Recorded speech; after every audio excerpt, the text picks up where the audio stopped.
আসসালামু আলাইকুম। অনেকদিন পরে আসলাম অ্যালেক্স শুজে, প্রায় 1 মাসের মতো আর এই ভিডিও করলাম, মাছ ধরার ভিডিও।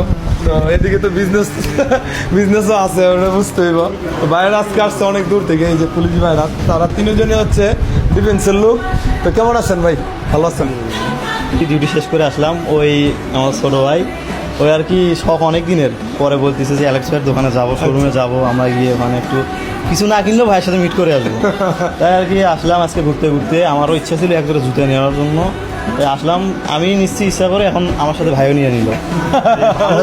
ভালো লাগছে এটা যে মানে যেটা ডিসকাউন্ট আমরা দিতে বলছি এটাই দিচ্ছে না, এটা সব থেকে ভালো সবচেয়ে ভালো লাগছে আমার।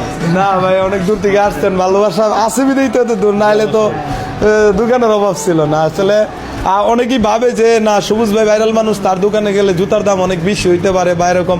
এরকমটা কি দেখছেন? না, অবশ্যই না। এরকমটা কিন্তু কিছুই না। তো মিথ্যা কথা না, আমরা নিচে অনেক দোকান চেক করে ঘুরে আসলাম, কিন্তু আসার পরে যা দেখলাম, আমরা আসার পরে দেখলাম যে নিচের কোয়ালিটি থেকে কোয়ালিটিও ভালো, দামও কম। আসলে আমার হিসাব হচ্ছে কি আমাদের সেল আলহামদুলিল্লাহ ভালো, তো আমরা কোয়ালিটিটাও ভালো দেই। আমরা, আপনারা জানেন, সরাসরি চায়নার থেকে প্রোডাক্ট ইম্পোর্ট করি, তো কোয়ালিটিটা ভালো দেই, কিন্তু আমাদের সেল তো বেশি হইতেছে, আমরা প্রফিট কম করলে কিন্তু হয়ে যায়। তো বিষয়টা এরকম আর কি। তো আপনারা আসবেন, আপনারা মানে ওই নার্ভাস ফিল করবেন না যে সবুজ ভাইয়ের দোকানে গেলে কি না কি হয়ে যায়, এরকম কিছু না, সবাই আসবেন।